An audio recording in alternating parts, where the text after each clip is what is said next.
Bonjour à tous, j'espère que vous allez bien. Je suis ravie de vous retrouver aujourd'hui dans un bilan couture, mais un bilan couture un peu particulier puisque j'ai choisi de vous présenter, comme dans tous les bilans couture, les 3 dernières pièces que j'avais cousues, mais en vous parlant cette fois-ci un peu de l'histoire de la pièce, de comment on la voit porter aujourd'hui et de surtout comment moi j'aime la porter.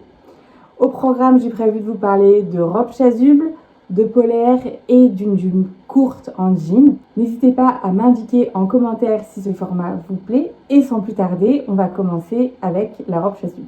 On commence avec la robe Romy d'Evelyne Pattern, un patron gratuit disponible du 32 au 42 et déclinable aussi bien en top qu'en robe. Mais vous pouvez également choisir d'ajouter des festons en bas pour apporter un peu plus de finition à votre vêtement. C'est un patron très accessible que je vous recommande si vous souhaitez débuter la couture puisqu'il est facile et en plus il est gratuit. La robe est intégralement doublée de mémoire et j'ai effectué quelques modifications par rapport à ce que propose la gamme de montage du patron pour poser simplement la doublure alors que normalement des parmentures sont prévues. Donc j'aime particulièrement sa forme droite et un peu évasée. Elle est juste ici. Normalement, je vous aurais mis des inserts sur le côté, mais j'ai choisi de la réaliser dans un crêpe de laine dont j'ai oublié la provenance et que j'ai doublé dans un coton noir de chez Nona Source que j'avais acheté l'année dernière, il me semble. Et elle se finit sur le dos avec une fente et j'ai ajouté une petite fleur. Alors c'est une petite touche très discrète, mais pour apporter quelque chose en plus à cette robe qui est particulièrement simple. À l'origine, la robe chasuble, c'est un vêtement ecclésiastique qui a notamment été propulsé dans les années 1960 par Yves Saint Laurent ou encore Courrèges. Ça fait plusieurs saisons que cette robe a fait son grand retour, aussi bien en été qu'en hiver, et on l'a aperçue notamment lors des défilés Prada ou Miu Miu de cette dernière saison. On la retrouve dans le prêt-à-porter avec des formes beaucoup plus adaptées à la vie de tous les jours et c'est exactement ce que je voulais avec cette robe, pouvoir la porter simplement et me sentir bien dedans sans trop me prendre la tête. Donc j'aime beaucoup la versatilité de cette robe qui peut être portée aussi bien en été comme en hiver. Donc l'été, on peut en retrouver avec des t-shirts dessous, voire même sans rien. Et l'hiver avec des sous-pulls ou des manches bouffantes. Donc dans la mesure où la mienne est en crêpe de laine et noire, je ne me vois absolument pas la porter l'été, mais j'adore la porter donc cet hiver. Depuis que je l'ai cousue, je l'ai déjà pas mal portée. Une des tenues que j'aime beaucoup faire, ça va être de porter cette robe avec une chemise qui a des manches bouffantes et des bottes. Je trouve que ça permet de varier un peu les formes, d'avoir des formes droites, un peu bouffantes, mais qui élancent également la silhouette par les bottes. Les jours où j'ai envie d'ajouter un peu plus de couleur, j'aime bien ajouter un foulard rouge tout simplement pour donner un peu plus de chaleur et raviver un peu tout ça. J'aime également la porter avec des sous-pulls marron, donc typiquement ce genre de sous-pull que j'ai cousu aussi. Il est doublé polaire, ce qui fait particulièrement froid en ce moment.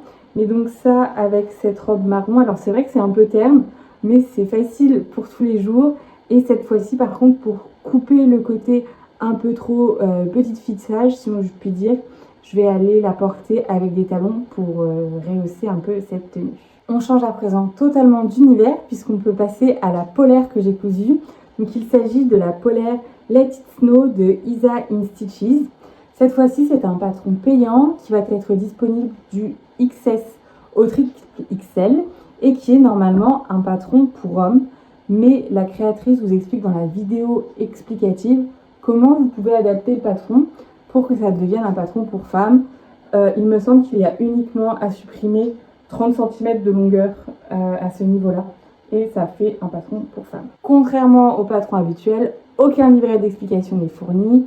Il y a simplement une vidéo explicative en anglais à suivre pour monter cette polaire. Donc pour réaliser ma version, je me suis totalement inspirée de la version de Noémie Gomez que je trouvais superbe, à savoir une polaire claire au-dessus, du Vichy pour la patte de boutonnage et du foncé en dessous.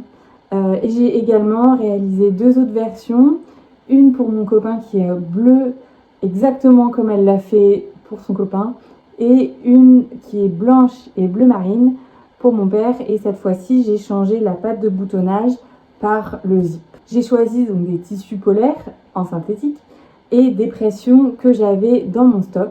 Alors j'ai toujours des problèmes à poser les pressions.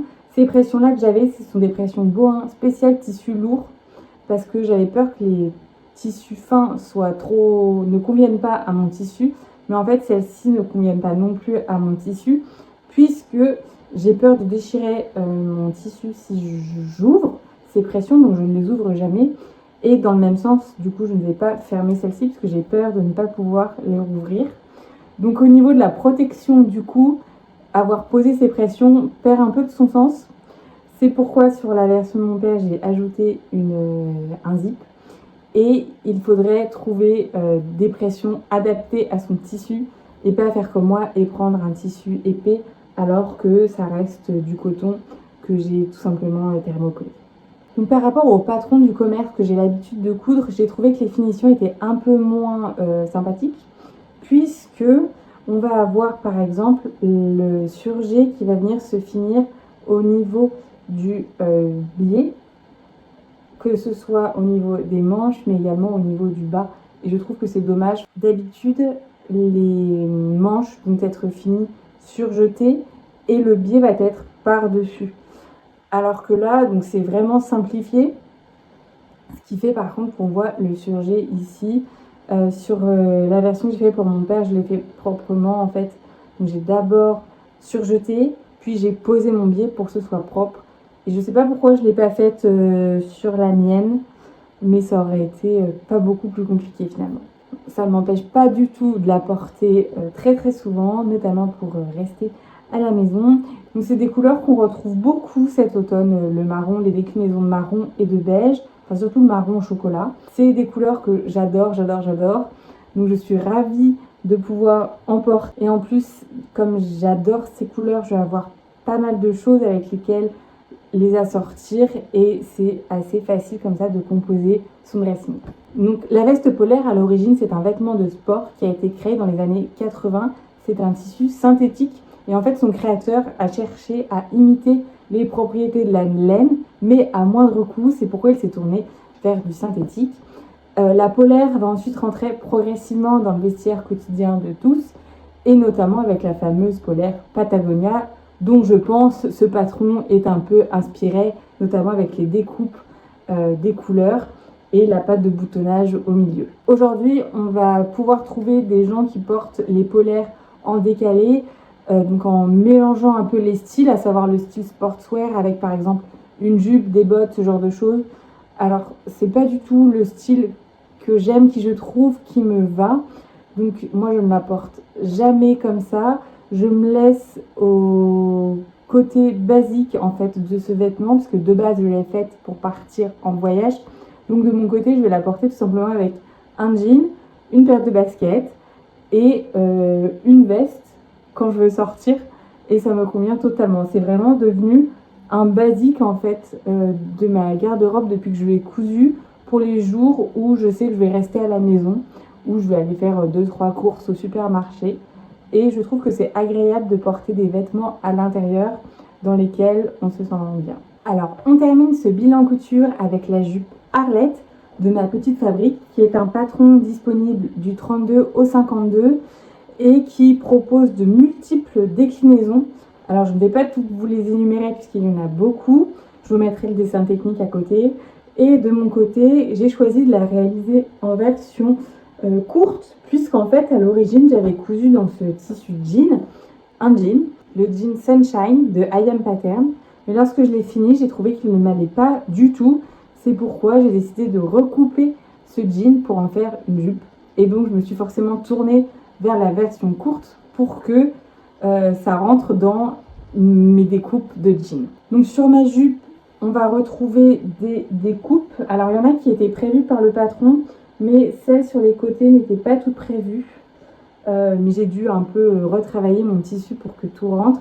J'ai également fait des surpiqûres avec du fil spécial jean et je l'ai fermé par des boutons marron. Créée dans les années 60 par les hippies, la jupe en jean c'est une sorte d'indispensable si je puis dire, bien que je n'en avais pas avant.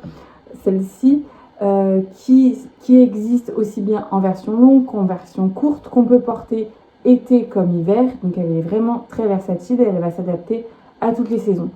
Elle a été adoptée par le grand public à partir des années 70 et depuis on peut dire qu'elle est toujours plus ou moins présente dans nos dressings. Tout comme la robe chasuble, on en a vu passer beaucoup ces dernières années. Encore une fois, différentes longueurs. Et on l'a retrouvée notamment lors du défilé Dior Printemps-été 2025. De mon côté, je me suis inspirée de cette jupe Cézanne que j'aime beaucoup, qui je trouve reste une jupe en jean, mais sans être trop simple, notamment par les découpes qu'on retrouve sur les côtés et le jeu de boutons au milieu. L'avantage de cette pièce, ça va être de pouvoir la porter dans de multiples situations et avec plein de déclinaisons. Donc là, on est en hiver, je vais vous présenter des versions hiver, mais pour cet été, j'ai aussi plein d'idées de tenues avec un simple t-shirt blanc et une paire de baskets, ça va très bien.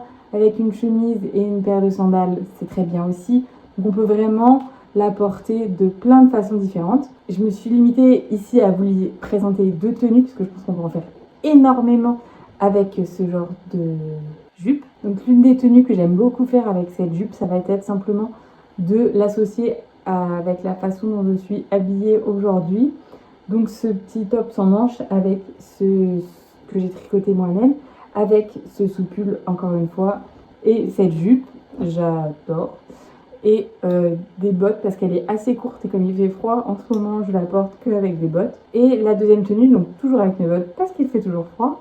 Et je vais mettre un sous-pull noir, donc c'est le même que celui-ci, c'est le même patron, mais en noir, sur lequel je vais ajouter ma veste blazer que j'ai cousue il y a plusieurs années à carreaux.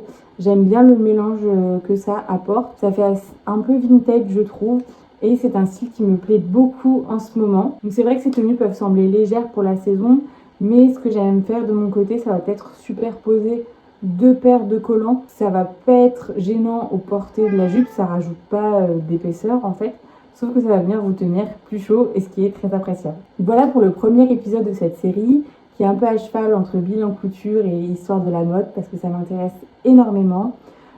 Dites-moi en commentaire si vous aussi vous avez aimé ce concept, la pièce que vous avez préférée et comment vous la porteriez. J'espère que cette vidéo vous a plu et on se retrouve très bientôt dans une nouvelle vidéo.